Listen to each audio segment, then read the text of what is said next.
Hey guys, so I think I have a pretty simple solution to all of the problems that I was discussing about the app in the last few days. Um, Tomorrow is my last day here in Aruba, and then I'll be home on Monday. I have an exam Thursday, but hopefully these videos will be a little bit more high production and not high production as in raw, but like I'll show you the actual app, but I can't do that right now. Um, but the thing that I came to the conclusion on is the two main problems I was facing was accuracy of the natural language processing, and then the other one was the units. And so we are talking about how I had a lot of really good suggestions, by the way, and we are talking about essentially if I type chocolate and somebody else types chocolate, but we mean two different things, it's going to give us the same thing.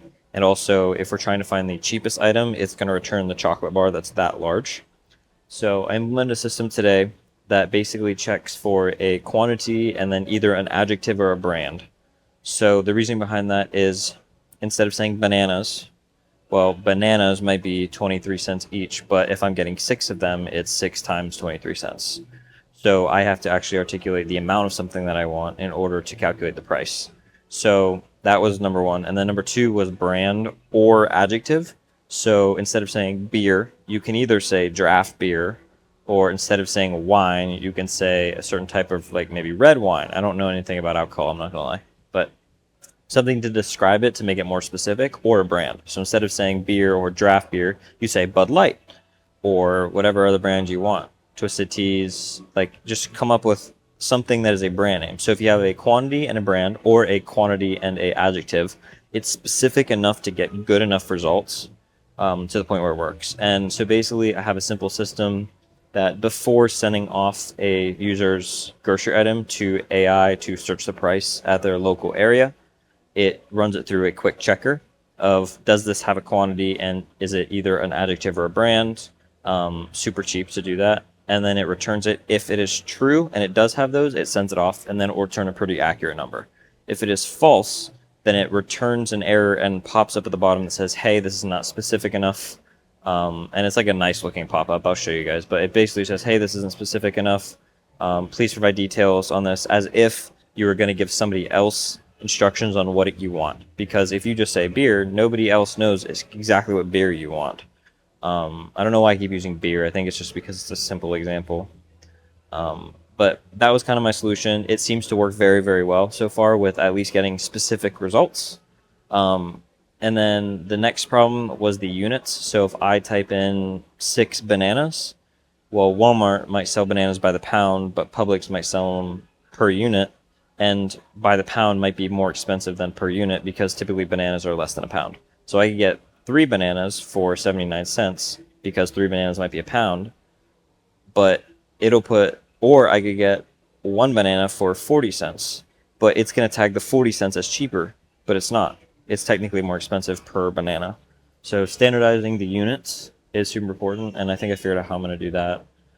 So the best route that I have is right now when I send a prompt to search the item, it basically just prompts how much is what the user put at store and then their zip location or their zip code based on their location, to be more specific, and it returns just the price, and that's it. So what I'm starting to do is I want it to return the price. I want it to return the specific product that it found that price for. So if I said bananas, I want it to return exactly what the item is to make sure that it's actually a legit item. So Chiquita bananas instead of like banana pudding. And to be sure that it did this correct item, I'll cross-check those two and the result for what it searched to make sure it's legit. And then the other thing is I'm having it return units, and then I'm standardizing units. So instead of just saying how much are 6 bananas at Walmart, and it returns an item, or just the price, it returns Chiquita bananas, $2.39 per pound. It will never be $2.39 per pound, but like 39 cents per pound. So instead of 39 cents for 6 Chiquita bananas, what it really means is it's 39 cents per pound. And now I have to do the math on 6 of those bananas. How much is the average weight of a banana, etc. And so the standardized unit is going to have to be per unit for most things. because it's very easy to figure out what the average weight of a banana is, and if it deviates even a little, it might be off by a few cents, which is not a concern. We're really looking at like percentages here. It's not necessarily money. So yeah, if that makes any sense, hopefully it does to some of you, but you guys seem very technical, the ones who are responding in the comments. So I think you should understand it, but I need to draw a diagram of the whole flow process of data, because it's starting to get a little bit more complex because users input gets checked, then it's a Boolean logic, and then after that, then we have to search it with specific search terms. Depending on what it returns, we might have to run some logic, some math to get a standardized unit, and then we input that into the database. Another feature that I'm adding, just because the three main issues is standardization of units, natural language processing, and then accuracy. So we've covered the other two, but accuracy is really the most important one, because if the search queries are not accurate, then none of it matters. So the best way to get it accurate is it's a crowdsourced app. So we're using AI to search it, but we also have a priority. So before it sends it off to AI, it actually does a cross-check in the database to see if the item has already been added to the database, and then just uses the price of that item. So it saves us the API cost from having to go request Perplexity Sonar to actually search the web, which is a cent per search to get actual like deep results. So accuracy is a big problem, but accuracy will get better the more people that use the app, because we'll have crowdsourced data, so people are actually reporting the prices of items. So my solution to that was, how do I make that easier? Well, I use barcode scanner. So for those of you who are familiar with the little barcodes on all the products, it's called a UPC. It's a universal product code. And each one, it's a 12-digit code. And there's a database called, I think it's barcodescanner.com or something, or barcodes.com. But it has 1.6 billion different items. So pretty much everything there will be. And so what I can do, and it's a very simple functionality to add, is they have an API. So all I do is add a barcode scanner, which Apple has a native barcode scanner, takes the barcode, sends it off via API to this program, and then the program will return the exact product that it is, and I'll be able to log that in the database. And so if I'm in the store and I'm like, hey, I want this. Oh, it's not in the database? Let me just scan the barcode really quick and add the price to the database. And so now what this allows me to do, which is definitely not sustainable or scalable, but since I'm starting it in just my college town to get it off the ground and accurate before it scales, it'll get some data in the table. So I can just go to the store and scan a bunch of barcodes and put the prices in to populate the data tables. And it'll take a lot of time, but that's fine. But more so, what I'm going at is the API request for this is completely free. So it is free to add products to the data table with accurate price information. All you do is scan the barcode, and then I'll have a pop-up in the app that lets you input the price and then the store, and boom, it's done. And so during beta testing, when I release this to you guys and my friends and my family and anybody that I possibly can, instead of doing the API requests, you guys will be fully aware that, hey, this is in beta testing, it's not going to be perfect yet. And when you run across a product that doesn't have product data, you just scan the barcode. Also working on the OCR, so you can take a picture of the product and AI will search the picture or figure out what the item is based on the photo and then add that to the database. But yeah, it should be not too bad. Another thing that I was thinking is also for the barcode scanner, it's like if you have an item that you want to rebuy, you just scan the barcode. Instead of typing in, let's say, 1 liter Fiji water, you just tap the button and go scan the Fiji water's barcode, and it'll add the exact item to be sure that the price is correct since you bought it before, etc. And then the last thing is, this is very complex. It's easier for me to just show you, which I'll get to in a day or two, but more just discussion. And then the very last thing that I'm adding with regards to the database logic is, right now I have two, I want to say levels, but basically when a user puts an item on the list, the first thing is it will go and search the database to see if that item already exists and price data for that item, so that we don't have to send it off to AI and then pay the AI costs. That's the first layer. Second layer, if it fails that, then it's not in the database, it'll send it off to AI. Well, I'm trying to shift that down one and add another top layer, which is user preferences.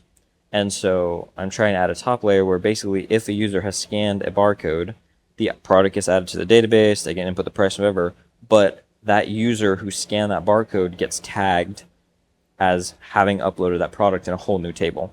And so now I can basically track what products did each user upload or scan the barcode of.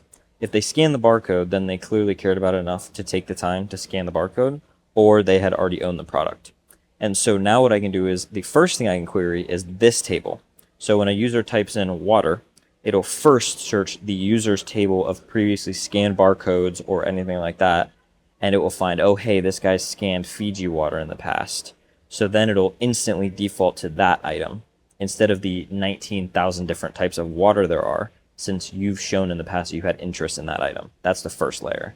So basically, over time, if you scan the barcodes for all of the things that you typically buy, and then you start adding them to the data table or into your grocery list, it will default, instead of just having to be specific, I need 1 liter of Fiji water, 3 1-liter Fiji water bottles, you just put water and it will automatically default to the 1 liter of Fiji bottles. All you have to do is the amount, and it'll work really great. So that's what I'm trying to replace as the first layer. And then the second layer, I'm going to keep the, if it's not uploaded by the user and their preferences, then it'll surf the entire database of products that have been uploaded by all users. And then if it finds it there, then it will use that price. And then if that also fails and the product has not been uploaded at all and there's no recollection of the product, we'll search it. And each one of those gets less accurate as it goes down. So if a user wants water and they've in the past scanned this water bottle that was this price, that's going to be the most accurate thing, because they themselves put it in and they know that it's not somebody else skewing the data, like they, and it's at their location. So wherever they uploaded it and put in the price, that's how much it costs where they are. And there's price variations depending on the location. Then the next step you go down is all of the products that all users have uploaded. Well, if the person has uploaded it, so then we default next to all of the products that anyone has uploaded. Okay, it checks out and we add that price. But that price happened to have been added by somebody across the country where prices are 15% higher than where they are. Well, that price is going to be 15% off, because they're in a different region or different location. So it's going to be less accurate. And then the least accurate thing is going to be if it fails that test too and AI has to search it. Because yes, it's super cool, AI is great and it can search, but search results vary because AI, at least the Perplexity Sonar that I'm using, or at least for the price of it, is not good enough to search by location, and most price data is not available because it's not legal to scrape it. So if I ask Perplexity Sonar to find me the price of Kit Kats at Walmart, it can do that because Walmart has a public pricing. But if any of you are familiar with a store like Trader Joe's, they don't have a website. They don't do delivery. So basically, any grocery store that has an online portion that does delivery or drop off or pickup, I'm going to have the data for it pretty easily. But then the problem becomes, I'm going to have the data, but am I searching in the right location? And I don't have the ability to do that. I can put it in the search query, but just because I search my zip code doesn't mean that that's what the results are always going to be, and I've tested that, and that is true. So if I search, say, I don't know, 32363, it might pop up as like a whole different zip code and some other completely other place, and the prices are going to be different there. And so that's why AI is somewhat inaccurate with the search queries, but at least it's in a ballpark. It'll maybe be $1 to $2 off, maybe $3 or $4 off, and it'll be confused about the quantity, but that's the least accurate. So really the end goal of this app is to have a data table or a product table where the user has pretty much scanned at some point in time all of the items that they typically buy, because most people buy like 70 to 80% of the same things each week. And so then the user just scans the barcodes on those items and it stores in the table and then the price they bought it for. And then the next time they go to type that item in, it will automatically find it in their data table with the price they put in, and it'll be the most accurate thing. Because if I just put water, instead of finding the 25,000 different options for water, it will find specifically the one that I always seem to get. And then it will add a frequency column in the table, so how many times has the user bought this, and if they bought it a lot, it's more likely to choose that one over the other ones, etc. All types of logic here. But basically, at the end goal is if I can get as many people as possible to just scan the barcode or scan their groceries, over time it will learn what they do and do not want. So it'll be nice and adaptive. And the more people that do that, the less I have to go prompt Perplexity to give me a web search. And it will drastically decrease the cost, because right now, the way the app is running, is costing about 3 cents, like this is modest, but it's costing like 3 cents or $3 per person per month just in API calls to search. And so if I'm gonna be charging $9.99, I've cut my margins by 30% just from the search. So if I can completely remove that, that adds 30% to my margins, which means I can either charge less or like whatever. But like optimally, I want to charge as little as possible. I'm going to charge as much as I need to actually make money off of it, but also like make sure I can pay the expenses for the business, obviously. So we're going in a good direction. I'll show you this hands-on so you actually have an idea of what I'm talking about, but I can't right now. I don't have my laptop on me. I don't have anything on me. And I'm in a different country, so not much I can do over there.